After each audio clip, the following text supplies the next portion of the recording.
Olá, muito boa noite a todos, na graça e na paz do nosso Senhor Jesus Cristo.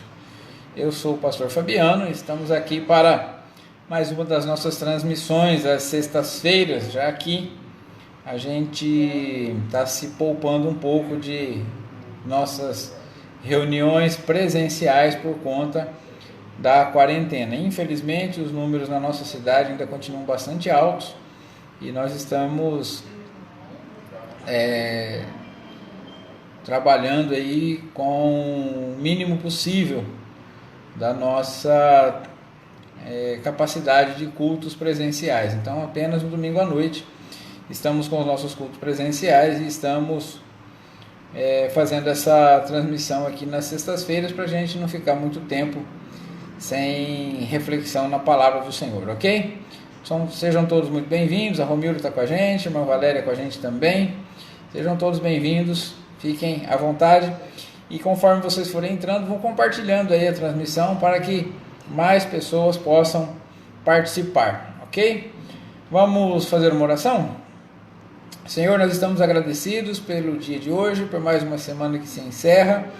Apesar das lutas, das dificuldades, ó Deus, apesar da nossa preocupação com essa enfermidade que ainda está assolando muita gente, os nossos números, principalmente aqui na nossa cidade, estão muito altos ainda, mas nós confiamos que o Senhor está no controle da nossa vida e te agradecemos porque até aqui o Senhor tem nos guardado e também nos solidarizamos com aqueles que foram infectados, que estão enfermos, aqueles que estão graves, aqueles que estão com sintomas leves, que o Senhor esteja tocando o coração de cada um, tocando ao Deus amado no corpo, restaurando, dando a cura e libertação.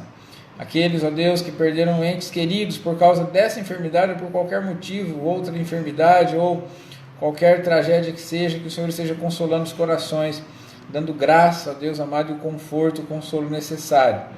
Também, ó Deus, queremos agradecer ao Senhor pela oportunidade que temos de meditar na Tua Palavra nesse momento. Pedimos a graça, pedimos, ó Deus amado, a direção do Teu Espírito, a iluminação, para que possamos, ó Deus, compreender aquilo que o Senhor quer falar conosco nesta noite. Uma vez compreendendo, pedimos que o Senhor nos ajude a aplicar ao nosso coração, a colocar em prática na nossa vida, porque se nós apenas conhecermos a Tua Palavra e não a praticarmos, nos tornaremos apenas mais culpados, mais réus ainda, ó Deus, de persistirmos no pecado e no erro, apesar do conhecimento que temos. Nós não queremos isso para a nossa vida, então pedimos a Tua graça, a Tua misericórdia nesse momento, em nome de Jesus e para a Tua glória. Amém. Muito bem, nós estamos nessa nossa caminhada, tá certo? Meditando a respeito das parábolas de Jesus. Nós começamos já na semana passada e nós vamos ter algumas reflexões sequenciais com esse mesmo tema. Nós vamos fazer a exposição dos textos aonde as parábolas que Jesus contou com o intuito de ensinar os seus discípulos estão relatadas e assim aplicar esses ensinamentos à nossa vida. O nosso texto de hoje está no Evangelho de Cristo Jesus, conforme escreveu Mateus, no capítulo 12, dos versos 43 ao 45. Os textos dizem assim, o texto diz assim: quando o espírito imundo sai de uma pessoa, anda por lugares áridos, procurando repouso, porém não encontra. Por isso diz, voltarei para a minha casa de onde saí. E voltando, ele a encontra vazia, varrida e arrumada. Então vai e leva consigo outros 7 espíritos piores do que ele. E entrando, habitam ali. E o último estado daquela pessoa se torna pior do que o primeiro. Assim também acontecerá a esta geração perversa. Muito bem, esse texto ele é bastante citado, bastante conhecido, não é? Mas o importante para nós hoje aqui é que a gente analise esse texto à luz do seu contexto, não é? Esse texto está no capítulo 12 de Mateus, e em que contexto Jesus proferiu essas palavras? Quando a gente lê o capítulo 12 de Mateus, a gente vê que Jesus estava realizando milagres no sábado. Primeiro, os discípulos de Jesus comem as espigas enquanto eles passam pelo campo, porque estavam famintos, e os religiosos criticam os discípulos de Jesus porque eles estavam fazendo o que não era lícito fazer no sábado. Depois Jesus cura um homem da mão ressequida na sinagoga no sábado, e eles começam a perseguir Jesus e querem matar Jesus por causa dessas obras que Jesus realizou.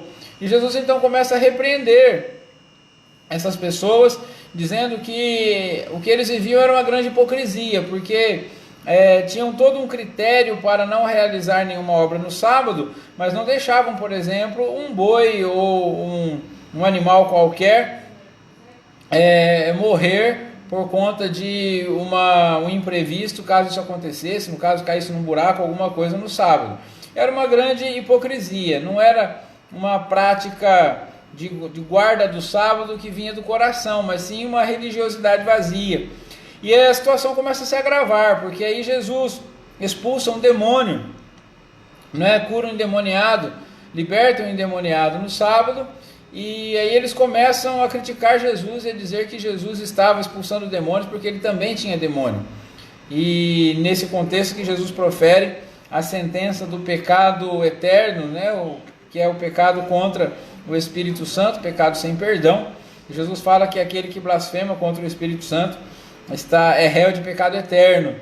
E nesse contexto todo, eles começam a criticar o Senhor Jesus. Jesus fala do reino dividido, e na sequência Jesus então profere essa parábola, em que ele fala a respeito da casa vazia.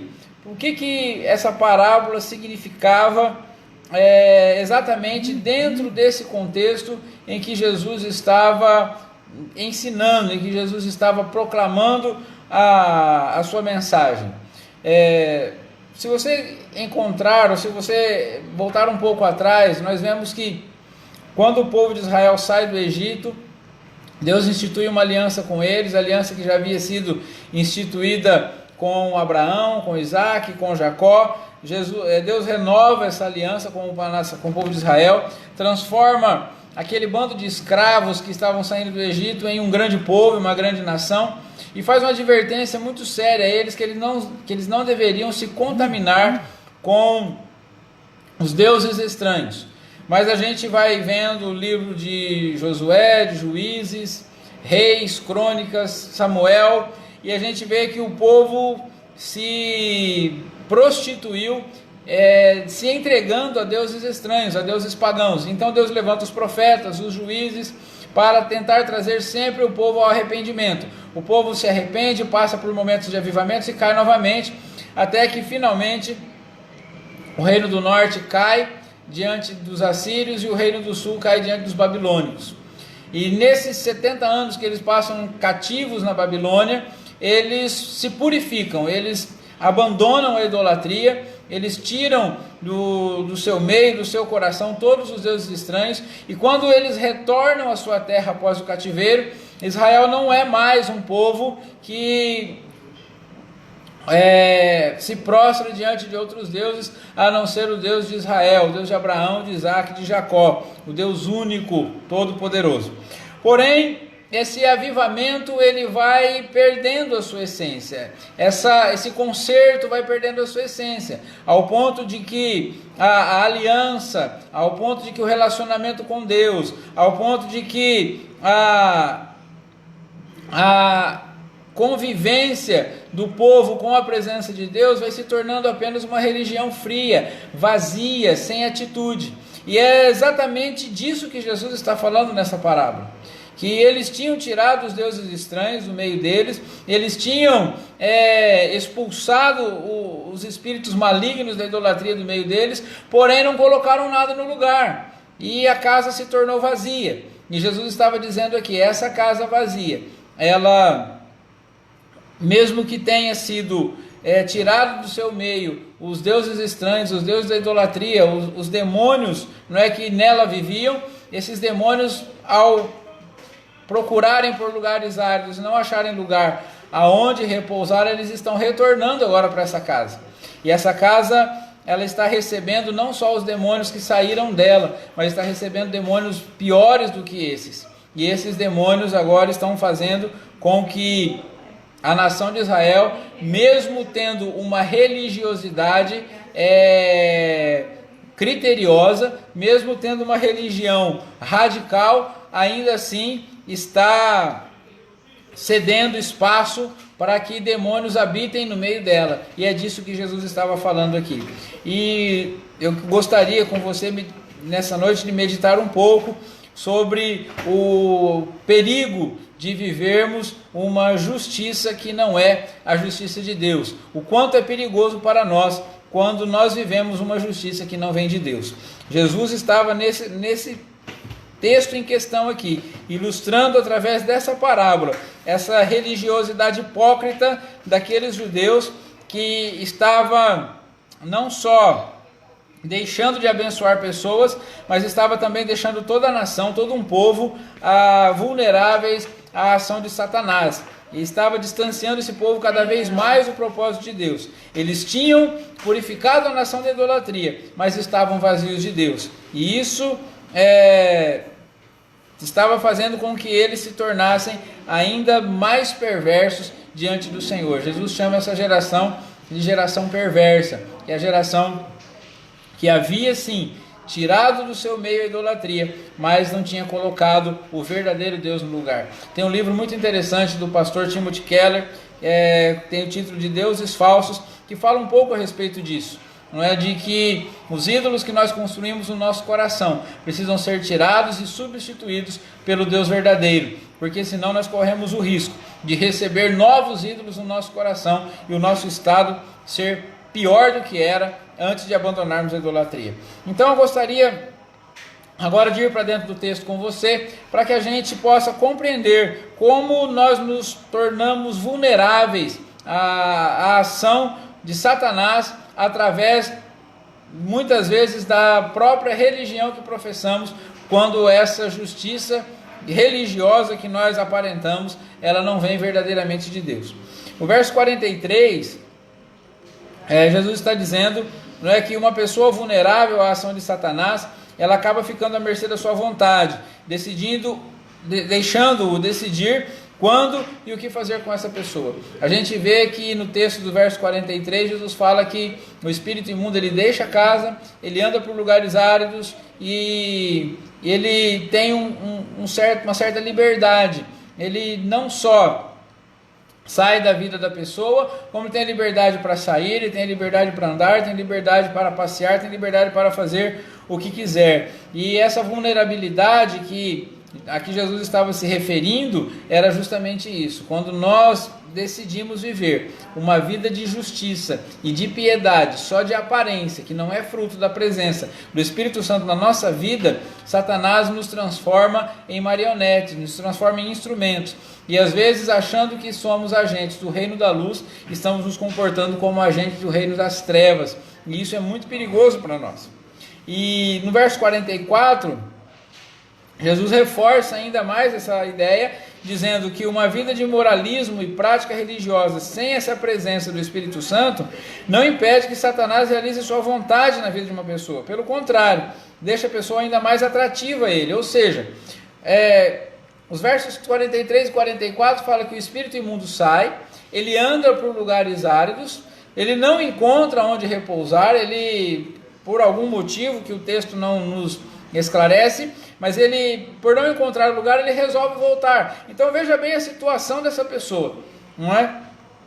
Uma pessoa da qual Jesus estava falando naquele momento específico, os religiosos, os doutores da lei, homens que deveriam guiar a nação na direção do relacionamento com Deus, eles estavam tão à mercê, tão vulneráveis a Satanás, que os demônios podiam sair do seu coração, podiam andar por lugares áridos, podiam voltar para a sua casa, encontrá-la limpa, adornada, né, apesar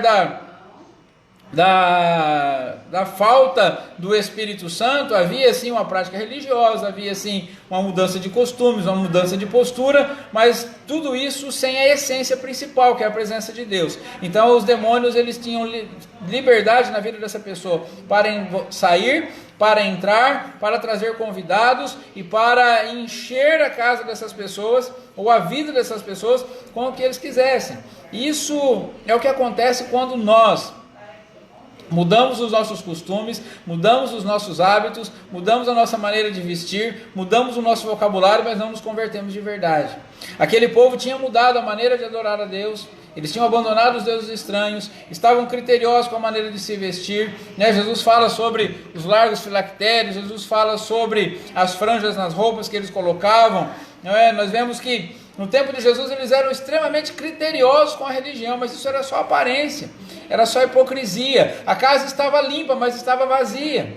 E nós não podemos achar que servir a Cristo, que ser cristão, que andar com Deus é cultivar uma aparência de piedade. Essa aparência de piedade não quer dizer que nós estamos realmente em comunhão com o Senhor, num relacionamento profundo com Ele.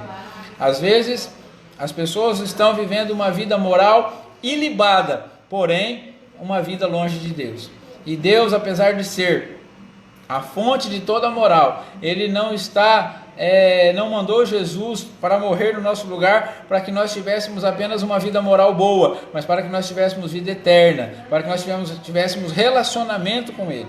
Então Jesus está dizendo aqui que quando a nossa vida moral, a nossa vida religiosa, a nossa prática religiosa, ela é apenas hipócrita, apenas de aparência, ela nos torna apenas mais atrativas, não só para o demônio que saiu do nosso coração, mas para outros 7 piores do que ele. E a parábola termina Jesus dizendo, no verso 45, né, que nós lemos, que esses 7 espíritos piores entram na pessoa, habitam ali, e o último estado se torna pior do que o primeiro.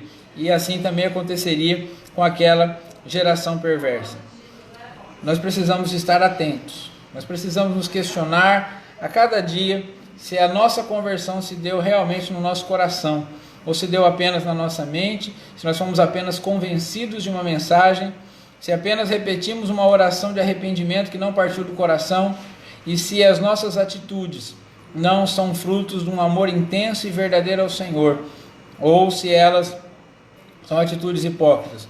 Porque Satanás pode usar essa hipocrisia religiosa de uma pessoa contra ela mesma.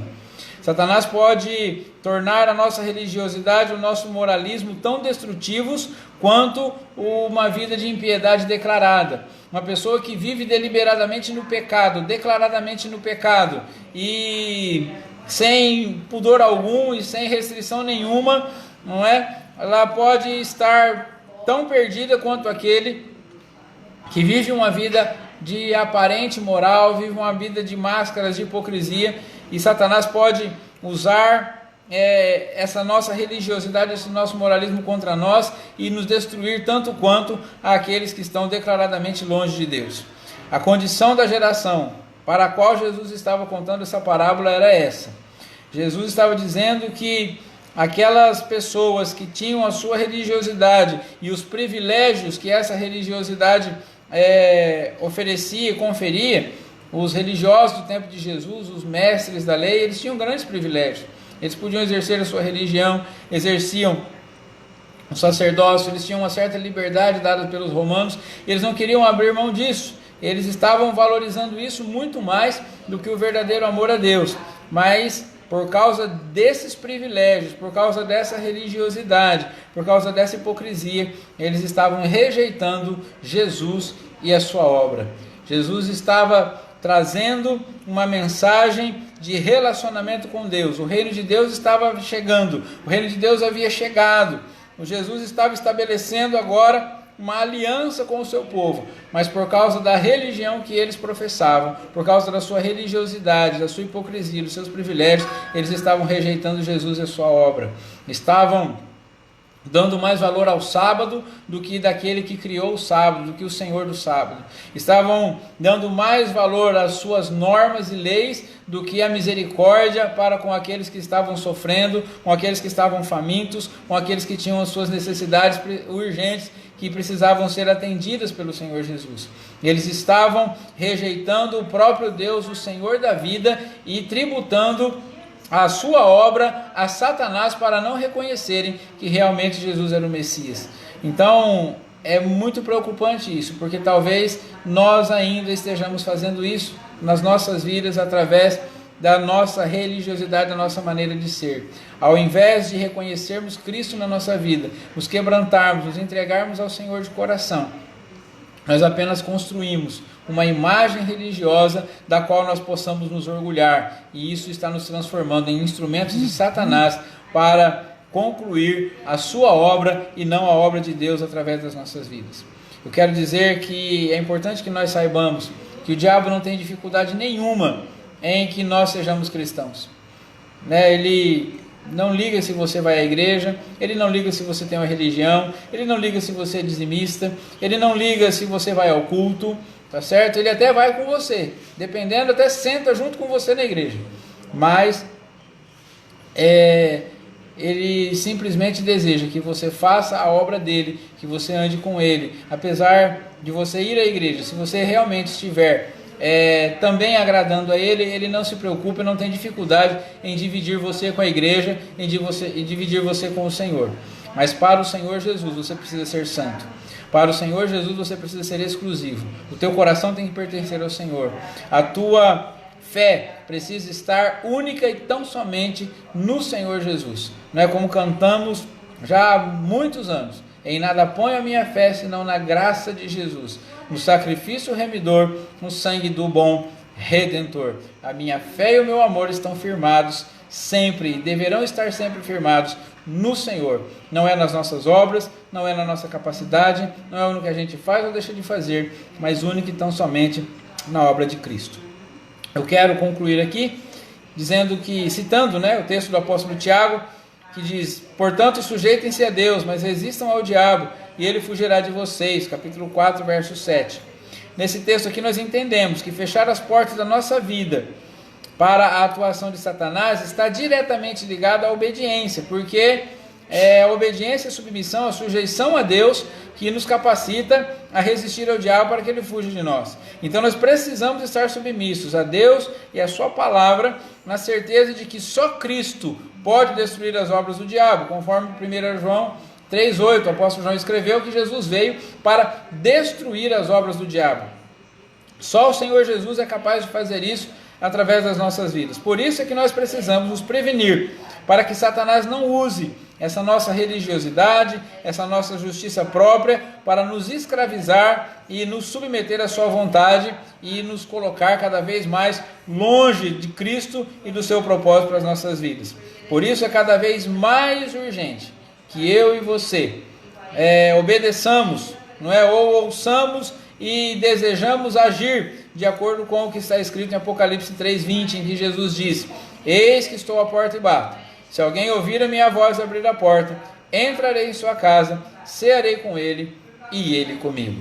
Então é disso que nós precisamos: confiar em Jesus Cristo, entregar verdadeiramente o nosso coração ao Senhor, nos arrependermos de verdade dos nossos pecados, pedir para que o Espírito Santo gere em nós essa consciência de pecado, esse quebrantamento genuíno, verdadeiro, não é? Então, às vezes a gente pensa assim: mas pastor, como é que eu posso saber se realmente o meu arrependimento é de coração, ou se isso não é só uma religiosidade aparente, não é só um discurso decorado, não é? É preciso que a gente avalie os frutos. Como é que estão os frutos da nossa vida espiritual?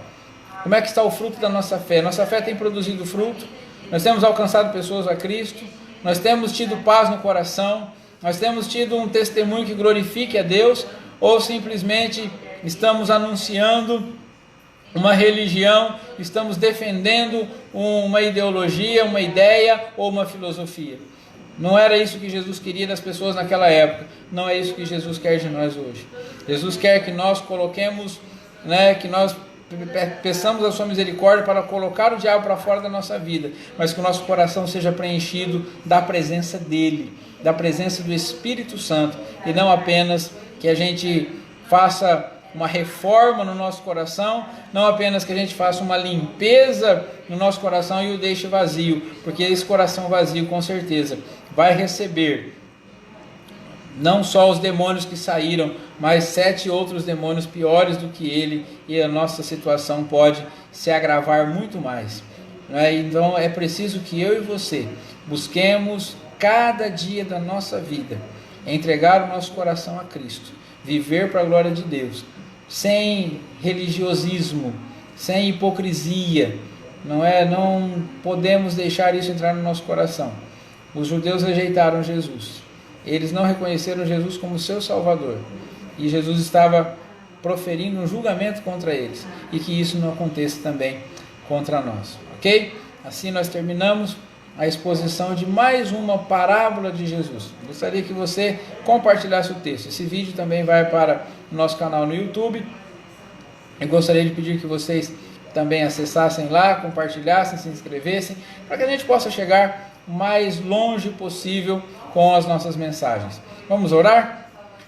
Pai amado, nós te louvamos, ó Deus, porque o Senhor é o Deus que veio para nos salvar da nossa própria hipocrisia, da nossa própria religiosidade, da nossa própria falsidade, Senhor. Pai Santo, às vezes, ao ouvir a Tua palavra, nós deixamos de confiar no Senhor, no Teu poder, na Tua graça, no sacrifício de Cristo na cruz por nós, para confiarmos em nós mesmos, na nossa capacidade, na nossa moral, na nossa maneira de viver, na nossa própria justiça, e isso está nos tornando vulneráveis à ação do diabo, Senhor. E aqueles demônios que um dia foram colocados para fora da nossa vida estão voltando e nos tornando pessoas piores do que nós éramos antes de conhecer a Tua palavra. Estamos com o coração mais endurecido, estamos, ó Deus amado, vivendo sem a prática da misericórdia, estamos vivendo, Senhor, um legalismo religioso que não agrada o Senhor em nada, e isso está nos tornando mais perversos ainda do que se não tivéssemos conhecido o Senhor. Pai, tenha misericórdia de nós, que nosso arrependimento nessa noite seja verdadeiro, genuíno, Pai, que nós possamos, ó Deus, estar cheios do Teu Espírito Santo, que o nosso coração esteja assim limpo, adornado, cheio de boas obras, que a nossa vida, Senhor, possa exalar, ó Deus amado, o bom perfume do Senhor, que as nossas práticas, que a nossa maneira de viver seja assim, ó Deus amado, de acordo com o Teu caráter, mas que tudo isso seja fruto da Tua presença em nós, e não de uma moralidade vazia, e não de uma religiosidade hipócrita. Senhor, aperfeiçoa-nos a cada dia através do Teu Espírito Santo, enche-nos da Tua graça, da Tua misericórdia, do Teu amor. Pai amado, guarda-nos, livra-nos de todo mal. Em nome de Jesus oramos, agradecidos. Amém. Amém. Muito obrigado a todos vocês que participaram conosco. Não deu para falar o nome de todo mundo, mas estou vendo aqui que a Josiane, lá de Tarumã, está com a gente, a Célia também, Edivandro, o cunhado do meu filho Hugo, também está com a gente, a irmã Janete de Adolfo, outras tantas pessoas entraram aqui. Deixa eu ver aqui, ó, a Helena com a gente também, a irmã Lourdes lá de Adolfo, a irmã Maria aqui de Rio Preto, da nossa igreja, o Marcos Veloso, seu Luiz Augusto de Oliveira de Bonifácio, irmão Juninho Fernandes, meu tio Jonatas, Deus abençoe, a Carla lá de Adolfo, o Edson também com a gente, a Daniel lá de Américo de Campos, Darlene de Adolfo, Deus abençoe todos vocês, que a graça do Senhor, a Joyce, deixa eu ver mais quem aqui, Daniela, a irmã Valéria aqui de Rio Preto também, a Romilda lá de Chaporã, que eu já citei. Um grande abraço a todos vocês, compartilhem essa mensagem, vamos chegar o mais longe possível. Domingo às 19 horas, querendo Deus, estaremos ao vivo na nossa igreja, Igreja Presbiteriana Renovada, na Vila Romana, no bairro Eldorado, aqui em São José do Rio Preto, 19 horas, eu espero por vocês, por mais um encontro juntos. Que Deus os abençoe. Tenha um final de semana abençoado. Cuidem-se, tá certo? Em todos os lugares, cuidem-se. Tomem muito cuidado, se protejam, não é? Se você não sente segurança e pode ficar em casa, não saia, fique em casa. Vamos nos cuidar. Aqui em São José do Rio Preto, a situação está bastante difícil. Nós estamos orando a Deus para que nós não tenhamos que, mais uma vez, cancelar os nossos cultos. Mas estamos bastante apreensivos. Vamos orar, vamos clamar ao Senhor para que Ele tenha misericórdia de nós. Aproveite esse final de semana e ore ao Senhor, clame ao Senhor, tá bom? Um grande abraço, fiquem com Deus, na paz do Senhor Jesus Cristo. Amém.